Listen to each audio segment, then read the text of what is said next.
গত 4 দিন আগে আমি একটি পোস্ট দিয়েছিলাম। এই পোস্টে আমি এই সপ্তাহের জন্য 3টি স্টক ওয়াচ লিস্টে দিয়েছিলাম।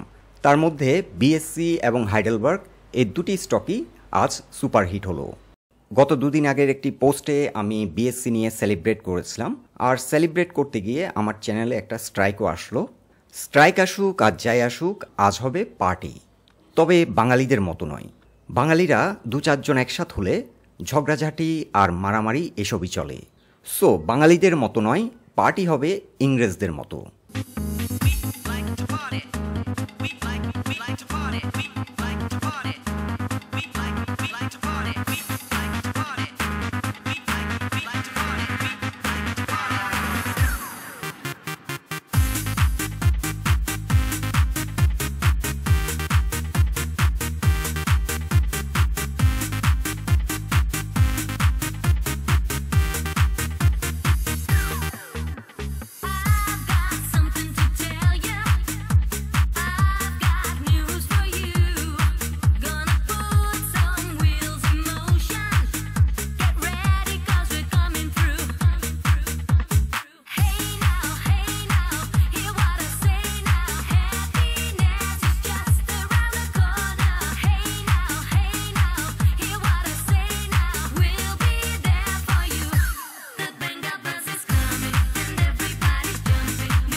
Yes, we need party, we like to party. BSc এবং হাইডেলবার্গ সিমেন্ট সবাই কেমন এনজয় করলেন কমেন্ট বক্সে আমাদের অবশ্যই জানাবেন। আজ আরও 3টি স্টক নিয়ে আলোচনা করব, তবে তার আগে জানিয়ে দিচ্ছি যারা যারা আমাদের গ্রুপে যুক্ত হতে ইন্টারেস্টেড হোয়াটসঅ্যাপে আমাদের সাথে যোগাযোগ করুন। হাইডেলবার্গ সিমেন্ট আমরা গ্রুপে বাই সিগন্যাল দিয়েছিলাম 237 থেকে 245 লেভেলের মধ্যে, এবং আমরা জানিয়েছিলাম এই স্টকটির ক্ষেত্রে আমাদের পরবর্তী টার্গেট হবে 300 থেকে 340 টাকা পর্যন্ত।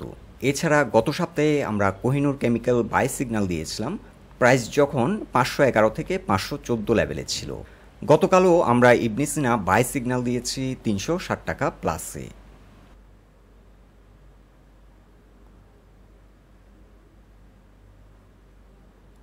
এখন আমরা ফিরে যাচ্ছি মূল আলোচনায়।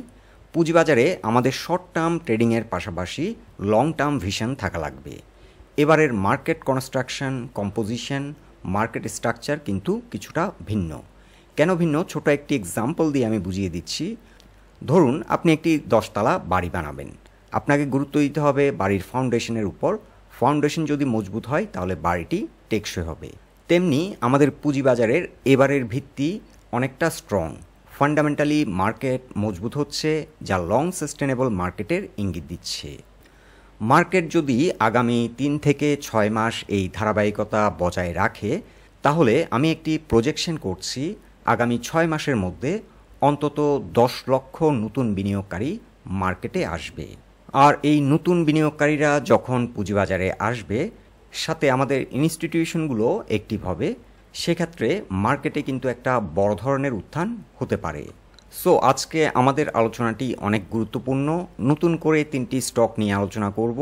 ভিডিওটি শেষ পর্যন্ত দেখতে থাকুন। প্রথমে আমি যে স্টকটি নিয়ে আলোচনা করব এটি হলো বাংলাদেশ সাবমেরিন কেবল পিএলসি। এই স্টকটির ট্রেডিং কোড হচ্ছে BSc PLC. Don't be confused, BSc হচ্ছে বাংলাদেশ শিপিং কর্পোরেশন আর বিএসসি পিএলসি হলো Bangladesh submarine cables. Bangladesh submarine কেবলের টোটাল নাম্বার অফ শেয়ার হলো প্রায় 18 কোটি 70 লক্ষ। আর এই কোম্পানিটির পাবলিক পোর্শনের শেয়ার আছে মাত্র 5.77%। Total number of share public পোর্শনে আছে অ্যারাউন্ড 95 লাখ। একবার চিন্তা করে দেখুন, আগামী 6 মাসে যদি মার্কেটে একটা বড় ধরনের উত্থান হয়, আর নতুন করে যদি 10 লক্ষ বিনিয়োগকারী মার্কেটে অ্যাক্টিভ হয়, আর এই 10 লক্ষ বিনিয়োগকারীর মধ্যে যদি 10% বিনিয়োগকারীও এই স্টকটিকে বাই প্রেশার ক্রিয়েট করে, এই স্টকটি কিন্তু 600 থেকে 700 টাকা পর্যন্ত চলে যেতে পারে। তবে আপাতত এই স্টকটির ক্ষেত্রে আমরা অতটা ভালো কিছু এক্সপেক্ট করছি না। আমরা আপাতত 235 টাকা পর্যন্ত এই স্টকটির ক্ষেত্রে এক্সপেক্ট করছি। 2022 এবং 23 অর্থ বছরে যে হাইটি ক্রিয়েট করেছিল 235 থেকে 40, আমরা এখানেই টার্গেটটা সীমাবদ্ধ রাখছি। এই কোম্পানিটির বিজনেস মডেল খুবই sound, fundamentally very strong company, long term ইনভেস্টমেন্টের জন্য বর্তমানে সুইটেবল প্রাইস রেঞ্জে অবস্থান করছে। সো এই স্টকটি চাইলে ডলার কস্ট অ্যাভারেজের মাধ্যমে গ্র্যাজুয়ালি অ্যাকুমুলেট করতে পারেন। সাবমেরিন ক্যাবলে এখনও তেমন একটা মোমেন্টাম ফর্ম করেনি, তবে উইকলি চার্টে যেহেতু 50 এবং 20 এক্সপোনেনশিয়াল মুভিং অ্যাভারেজের উপর ঘুরে দাঁড়িয়েছে, এই স্টকটি কিন্তু এখন আপ ট্রেন্ড সিগন্যাল দিচ্ছে। শর্ট টার্ম ট্রেডিংয়ের ক্ষেত্রে যারা আগ্রহী, এই স্টকটির ক্ষেত্রে আপনারা টার্গেট সেট করতে পারেন 160। যারা একটু ধৈর্যশীল এবং ইনভেস্ট করে থাকেন, এই স্টকটি আপনারা বিবেচনায় রাখতে পারেন। সেকেন্ড যে স্টকটি নিয়ে আমরা আলোচনা করব, the Ibn Sina pharmaceutical industry PLC. Total number of share আছে মাত্র 3,12,00,000 মতো। আর এই কোম্পানিটির পাবলিক পোর্শনে শেয়ার আছে এখন 33%, অর্থাৎ প্রায় 1 কোটির মতো শেয়ার আছে পাবলিক পোর্শনে। আর অ্যানুয়ালাইজড ইপিএস হচ্ছে অ্যারাউন্ড 20 টাকা। ইবন সিনা গত 3 বছর ধরে 60% করে ক্যাশ ডিভিডেন্ড দিচ্ছে, তবে 2024-এ তারা 63% ক্যাশ ডিভিডেন্ড দিয়েছে। এই স্টকটির ক্ষেত্রেও আমরা যেটা ধারণা করছি, মার্কেট যদি বুম করে তাহলে অ্যাবনর্মালি প্রাইস অ্যাকশন হতে পারে, লাইক 600 to 700। তবে এখন আমরা আপাতত অত আকাশ কুসুম চিন্তাভাবনা করছি না, but we have to have the vision. Ibn সিনার ক্ষেত্রে এখন আমরা যে টার্গেটটি সেট করছি এটি হলো 428। লং টার্ম এটি 571 পর্যন্ত প্রাইস অ্যাকশন হতে পারে। সো আমরা চাইলে ফার্স্ট টার্গেট সেট করতে পারি 428 এবং আমাদের সেকেন্ড টার্গেট হবে 571। আজকে ইবন সিনাতে আমরা একটি ব্রেকআউট ট্রেড নিয়েছি 307 প্লাসে। এই ব্রেকআউটটি যদি সাকসেসফুল হয় সেক্ষেত্রে শর্ট টার্মে আমরা 370 থেকে 80 এক্সপেক্ট করতে পারি। এই স্টকগুলি আসলে ফান্ডামেন্টালি অনেক স্ট্রং হওয়ার কারণে এগুলোর আসলে সাপোর্ট রেজিস্ট্যান্স নিয়ে আমরা অতটা গুরুত্ব দিচ্ছি না।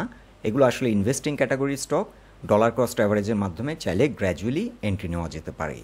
যারা নিতান্ত এই ট্রেড করতে ইন্টারেস্টেড তারা চাইলে 300-এর নিচে নেমে গেলে স্টপ লস দিতে পারেন। এখন আমরা যে স্টকটি নিয়ে আলোচনা করব এটি হলো Bata shoe company Bangladesh limited. Total number of share মাত্র 1,36,80,000।